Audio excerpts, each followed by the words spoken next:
Jenazah anggota pasukan perdamaian PBB di Lebanon asal Perancis, Sersan Florian Montorio, minggu kemarin dipulangkan dari Beirut ke Perancis. Upacara militer digelar sebelum peti jenazah dibawa ke pesawat.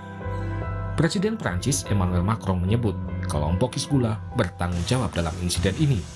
Di akun media sosialnya, Macron menulis, Sersan Mayor Florian Montorio dari Resimen Insinyur Parasut ke-17 di Montauban tewas di Lebanon Selatan dalam serangan terhadap Unifil. Semua indikasi menunjukkan Hizbullah bertanggung jawab atas serangan ini. Namun pihak Hizbullah membantah terlibat dalam serangan terhadap personel Unifil tersebut. Prajurit Unifil tersebut gugur saat gencatan senjata antara pemerintah Lebanon dan Israel telah disepakati. Sementara Menteri Pertahanan Israel, Israel Katz menegaskan, tentara Israel atau IDF akan terus beroperasi dengan kekuatan penuh di Lebanon Selatan, meskipun gencatan senjata sedang berlangsung. ממשיך לפעול כדי לסכל איומים לתשתיות טרור בשטח.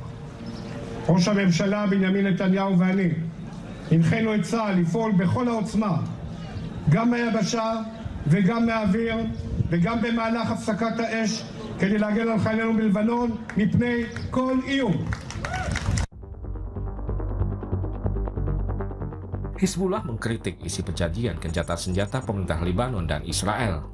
Pemimpin Hizbullah, Naim Qasim menyebut perjanjian tersebut tidak adil karena memberikan Israel hak untuk mengambil semua tindakan yang diperlukan untuk membela diri kapan saja selama masa gencatan senjata.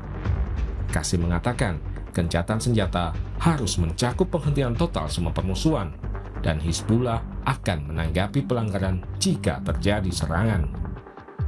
قرأنا منشورا صادرا عن وزارة الخارجية الأمريكية عنوانه اتفاق وقف إطلاق النار بين لبنان وإسرائيل نيسان 2026 صدر بعد سريان وقف إطلاق النار، وهو لا يعني شيئا على المستوى العملي، ولكنه إهانة لبلدنا ووطننا لبنان أن تملي نصه أمريكا وتتحدث باسم الحكومة اللبنانية، حيث ورد في مطلع البيان وافقت حكومة إسرائيل وحكومة لبنان على نص البيان التالي. والكل يعلم بأن حكومة لبنان لم تجتمع ولم تصدر الموافقة على هذا البيان. Kesepakatan gencatan senjata pemerintah Lebanon dan Israel diteken di Washington Rabu lalu. Gencatan senjata selama 10 hari berlaku sejak hari Jumat 17 April.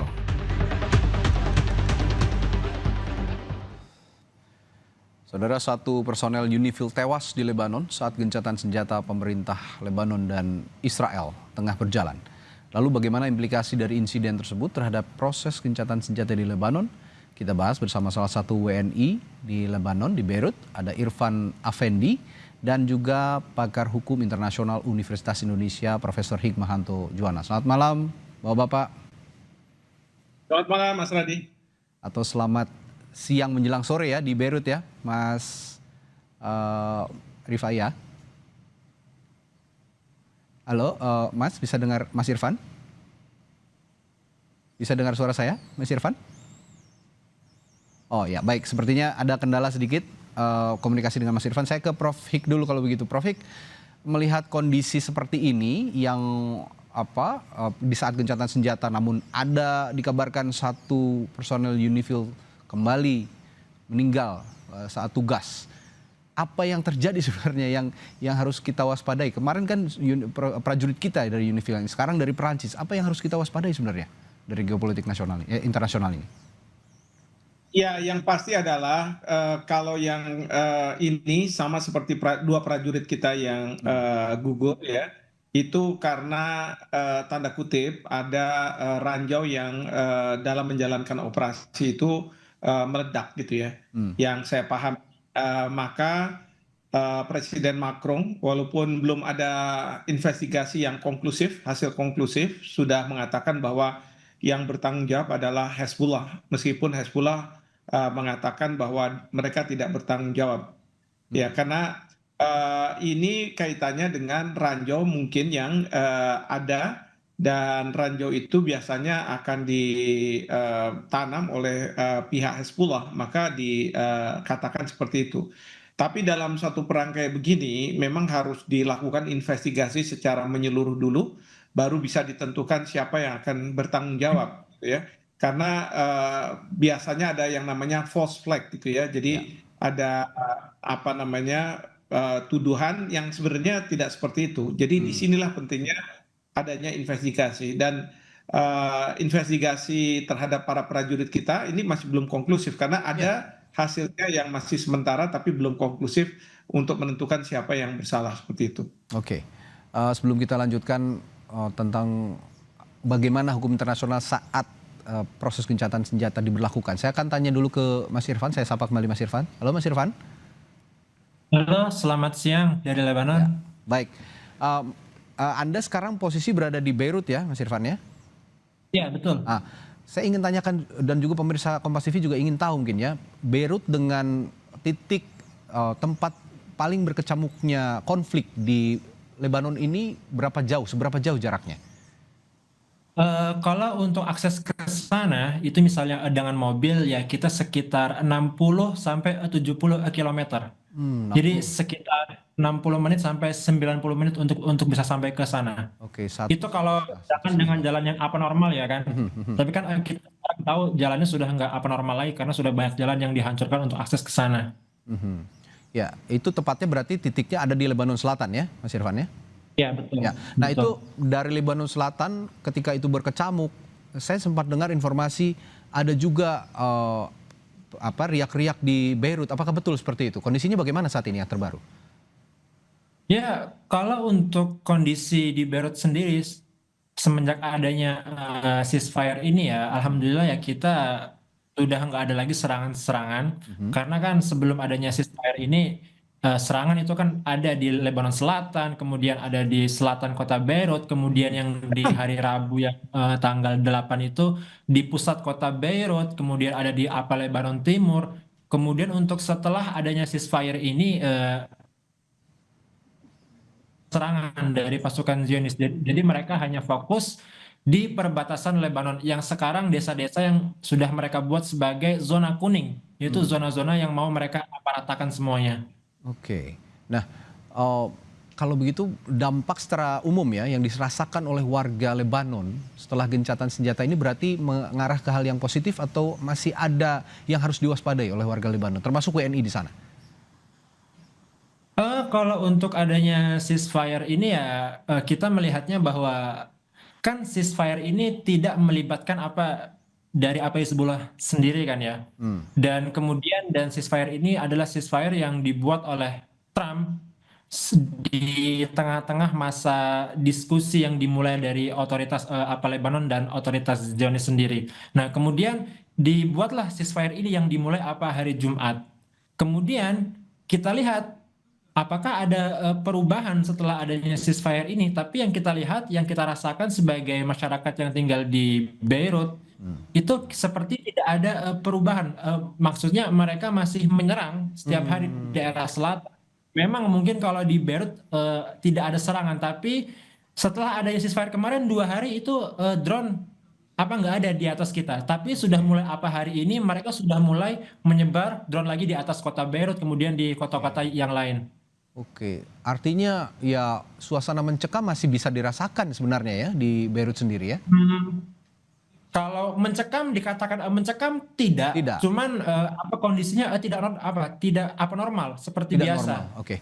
Nah, saya ke Prof. Hik lagi. Prof. Hik begini, tadi kan gencatan senjata ini dilakukan antara kesepakatan antara Israel dengan Lebanon, tapi di sisi lain yang disasar oleh Israel ini kan bukan Lebanon secara keseluruhan, bukan pemerintah ataupun negara Lebanon secara keseluruhan, melainkan komunitas politik Hezbollah yang ada di sebagian besar di Lebanon Selatan. Nah, secara perspektif hukum internasional, bagaimana Anda mendudukan perkara ini?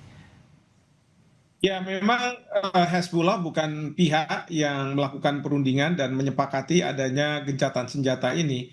Namun Trump sudah mengatakan bahwa dia sangat berharap bahwa Hezbollah itu akan mengikuti gencatan senjata antara Lebanon dengan pihak Israel. Walaupun dari pihak Hezbollah mengatakan bahwa ya kita akan mengikuti sepanjang tidak ada serangan ke Lebanon, ya terutama Lebanon Selatan, karena dari pihak Israel yang diinginkan tidak hanya menyerang Hezbollah yang di awal itu memang Hezbollah yang melakukan serangan ke Israel, tetapi yang diinginkan oleh Israel adalah menguasai, menganeksasi Lebanon Selatan sebagai wilayah dari Israel untuk yang disebut sebagai Israel Raya, seperti itu. Oke, nah itu kan secara hukum internasional begitu ya Pak Profik. Tapi UNIFIL juga menyebut serangan ini deliberate dan berasal dari kelompok bersenjata non-negara. Lalu bagaimana implikasi hukumnya terhadap mandat UNIFIL itu sendiri dan perlindungan pasukan perdamaian PBB? Ya, sekali lagi saya tidak tahu apa yang terjadi di lapangan ya, karena ini sekali lagi masih dalam proses penyelidikan. Memang kalau dari berbagai berita, pasukan ini sedang melakukan operasi penghilangan atau mencari bahan-bahan peledak, dan kemudian pasukan ini terkena bahan peledak yang kemudian atau dia diserang juga. Saya juga kurang tahu persisnya ya, dia diserang oleh pasukan yang disebut sebagai non-aktor. Nah, tapi dari Hezbollah kan sudah membantah. Nah, kita tidak tahu persis, tapi memang yang saya lihat ada kerentanan dari UNIFIL, karena UNIFIL ini kan harusnya menjaga gencatan senjata. Sementara kemarin ini gencatan senjata sudah dilanggar oleh kedua belah pihak. Maka kalau menurut saya ini meresikokan pasukan perdamaian, karena mereka seolah-olah ada di tengah-tengah menjaga sesuatu yang sudah tidak lagi bisa dijaga karena sudah ada serangan di antara para pihak itu, seperti itu. Dan itu yang juga menimpa para prajurit Indonesia yang gugur ya, Prof, di sana ya, kondisinya seperti itu ya kira-kira. Ya, nah, ya, betul sekali. Oke, kalau begitu apakah PBB atau Perancis atau bahkan Indonesia bisa menuntut pertanggungjawaban secara formal, Prof, kalau kondisinya seperti ini?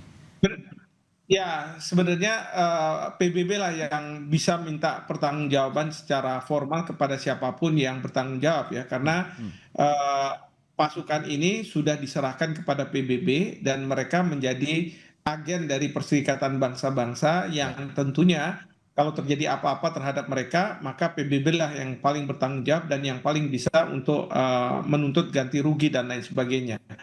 Dan yang penting sekarang ini sebenarnya adalah kalau suasana sudah tidak lagi kondusif untuk pasukan perdamaian UNIFIL, karena mereka juga tidak disiapkan dengan senjata yang bisa benar-benar melindungi mereka, belum lagi juga rules of engagement-nya juga berbeda, maka menurut saya harusnya Dewan Keamanan PBB segera menarik pasukan UNIFIL ini dan menyudahi apa yang dilakukan oleh UNIFIL. Oke, baik. Saya ke Mas Irfan kembali. Tadi kan Mas Irfan menjelaskan kondisi terakhir di Beirut saat ini bagaimana. Yang ingin saya tanyakan juga, mungkin Mas Irfan juga punya informasi. Apakah warga di selatan Lebanon ini juga sudah kembali ke rumahnya? Mengingat ada lagi perubahan suasana lah ya, boleh dibilang setelah gencatan senjata, ada insiden UNIFIL yang baru saja menimpa prajurit Prancis, Mas Irfan. Jadi begini, jadi setelah adanya ceasefire kemarin yang diumumkan oleh Trump, itu masyarakat yang kemarin memang sudah meninggalkan Lebanon Selatan sejak awal eskalasi, itu mulai kembali lagi ke Lebanon Selatan.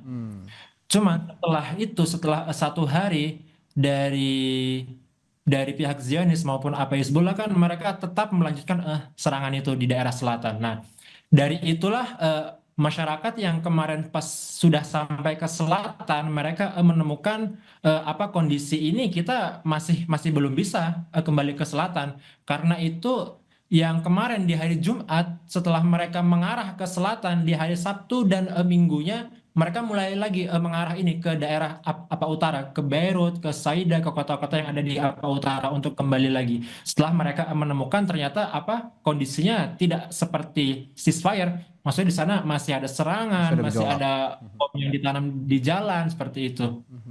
Iya, ini juga yang kondisi yang juga harus diwaspadai oleh WNI sepertinya, meskipun tadi dikatakan agak jauh ya, jaraknya 60 sampai 90 menit dari Beirut.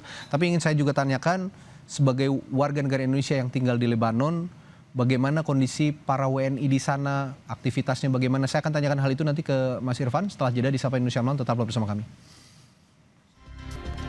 Kembali di Sapa Indonesia Malam, masih berbincang dengan Mas Irfan, warga negara Indonesia yang ada di Lebanon, dan juga Profesor Hikmahanto Juwana, pakar hukum internasional dari UI. Tadi saya bertanya ke Mas Irfan soal kondisi WNI, saya ingin berfokus pada WNI yang ada di Lebanon sekarang. Nah, sebagai WNI yang tinggal di Lebanon, bagaimana kondisi para WNI di sana? Kira-kira masih ada berapa jumlah WNI yang bertahan di Lebanon dengan kondisi seperti ini sekarang, Mas Irfan? Untuk kondisi dari WNI sendiri yang saya tahu, kita untuk WNI di Lebanon sendiri itu mungkin tidak lebih dari 100 ya kan, karena semenjak evakuasi di tahun 2024 itu mayoritas WNI memang sudah dipulangkan. Dan ada yang kembali setelah itu mungkin tidak lebih dari 100 untuk sekarang. Dan untuk kondisi WNI yang ada di Lebanon sekarang, alhamdulillah semuanya aman. Memang ada 1-2 orang yang mereka tinggal di Lebanon Selatan di kota Nabatiyeh, tapi sekarang mereka, informasi terakhir yang saya dapatkan, mereka sudah mendapatkan shelter di KBRI Beirut. Oke. Dan update yang saya dapatkan dari KBRI Beirut, mereka melakukan, ya mereka masih beraktivitas seperti biasa. Ada WNI yang dipulangkan karena ada masalah dengan keimigrasian, seperti itu. Tapi kalau untuk WNI yang untuk sekitar atau dalam hal perang ini, tidak ada yang kena dampak langsung menjadi korban atau apa gitu, nggak ada. Artinya aktivitas sehari-hari WNI di sana mulai dari bekerja ataupun belajar, mungkin ke pasar, rumah sakit atau ke fasilitas-fasilitas umum lain, secara umum tidak ada yang terhambat ya? Sampai sekarang tidak ada, semuanya berjalan seperti biasa. Baik, saya ke Prof Hik lagi. Prof, bagaimana dampak insiden Unifil kemarin yang menimpa prajurit Perancis ini terhadap proses gencatan senjata 10 hari yang sedang berlangsung? Nah, apakah ini berisiko membuat gencatan senjata runtuh atau justru bisa membuat momentum Lebanon, Israel, dan mediator seperti Amerika Serikat lagi untuk memperkuat mekanisme pengawasan kira-kira?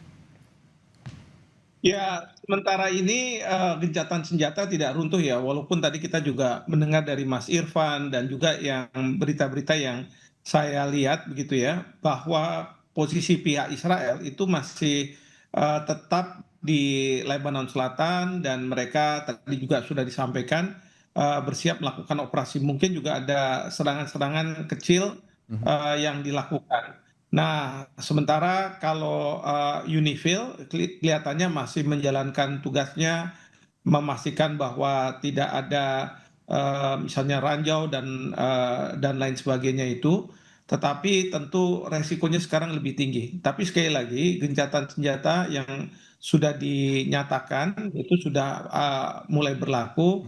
Nah, cuman kekhawatiran kita adalah ini yang juga sudah disampaikan juga baik dari pihak Lebanon maupun dari Hezbollah, bahwa masyarakatnya kalau bisa jangan kembali ke Lebanon Selatan dulu, karena kita juga mungkin mereka juga masih belum tahu apakah gencatan senjata ini akan tegak atau tidak. Memang ini untuk 10 hari ke depan, dan kedugaan saya gencatan senjata ini dilakukan untuk memenuhi permintaan dari Iran kepada Amerika Serikat, bahwa gencatan senjata itu tidak hanya Amerika Israel ke Iran, tetapi juga ke sekutu dari Iran, dalam hal ini Hezbollah. Ya.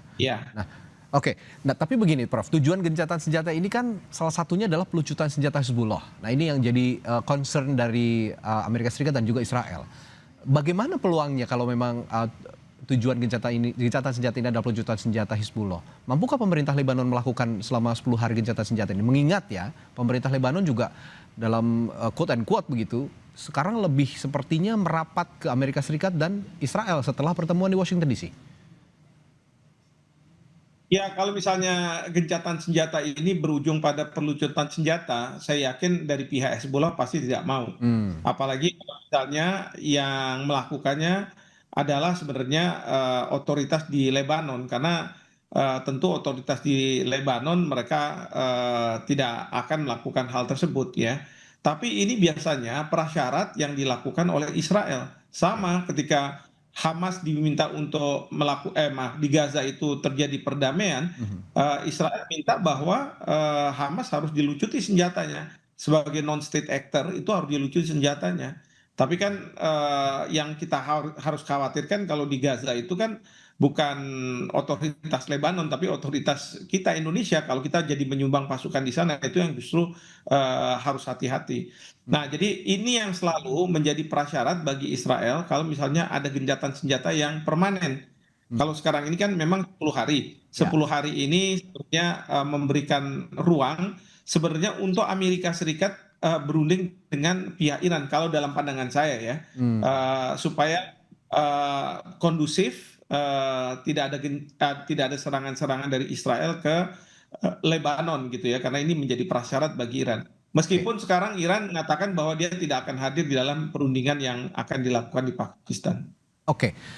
Masih berkaitan dengan politik internasional pemerintahan Lebanon, Mas Irfan, kalau warga Lebanon sendiri, Lebanon citizen yang ada di Lebanon, ini memandang pemerintahan Lebanon saat ini, posisi politiknya bagaimana? Apakah tonnya negatif atau justru didukung oleh warganya di sana? Jadi kalau untuk masyarakat Lebanon sendiri melihat adanya ceasefire ini ya, itu masyarakat yang kalau dia yang sudah yang dia pro dengan ingin melawan Zionis, ya mereka melihat bahwa ceasefire ini adalah cara yang dilakukan oleh Zionis Amerika untuk mengalahkan Hizbullah dari dalam. Oh, oke.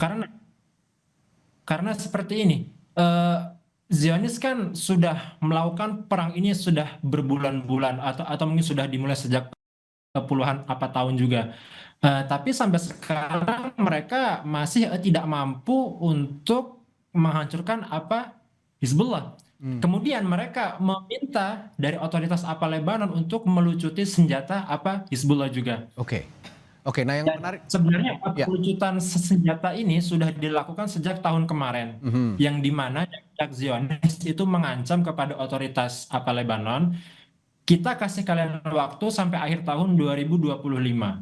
Kalau kalian tidak bisa melucuti senjata Hizbullah, nanti kita akan lihat di awal tahun bagaimana jadinya. Ya udah, jadinya seperti yang kita lihat sekarang ini. Nah, jadi pelucutan senjata Hizbullah ini sudah dilakukan sejak lama, tapi tidak pernah berhasil. Dari Zionis ingin melucuti, dari dalam juga ingin melucuti seperti itu. Oke, singkat saja Mas Irfan, sepengetahuan Anda atau dari media di sana, apa yang dilakukan pihak-pihak yang bertikai selama gencatan senjata ini berlangsung? Apakah mereka mengupayakan perdamaian permanen atau justru memanfaatkan jeda ini untuk menyiapkan serangan yang lebih besar lagi? Jadi kalau adanya ceasefire ini ya kita melihatnya bahwa seperti yang dikatakan oleh Prof tadi bahwa ceasefire di Lebanon ini maksudnya hanya untung-untungan dari Amerika saja. Mereka sedang melakukan dialog dengan Iran, ya kan? Dan mereka memasukkan Lebanon supaya dialog mereka antara Iran dan Amerika itu berhasil. Karena itu ya adanya ceasefire ini ya seperti tidak ada ceasefire, maksudnya konflik masih berjalan seperti biasa. Jadi masyarakat ya tidak mengharapkan ini apapun dari adanya ceasefire. Ini situasi yang rumit sepertinya yang harus juga disikapi dengan cermat gitu ya oleh pemerintah Lebanon yang sepertinya posisinya agak serba terhimpit saat ini. Mudah-mudahan ada solusi terbaik di sana. Baik, terima kasih informasi yang sangat bagus dari Mas Irfan yang saat ini berada di Beirut, Lebanon. Terima kasih WNI di Lebanon Irfan Afendi dan juga perspektif yang sangat mencerahkan dari pakar hukum internasional Universitas Indonesia Profesor Hikmahanto Juwana. Terima kasih Prof dan Mas Irfan telah berbagi perspektif dan informasinya di Sapa Indonesia Malam. Selamat malam, sampai jumpa lagi.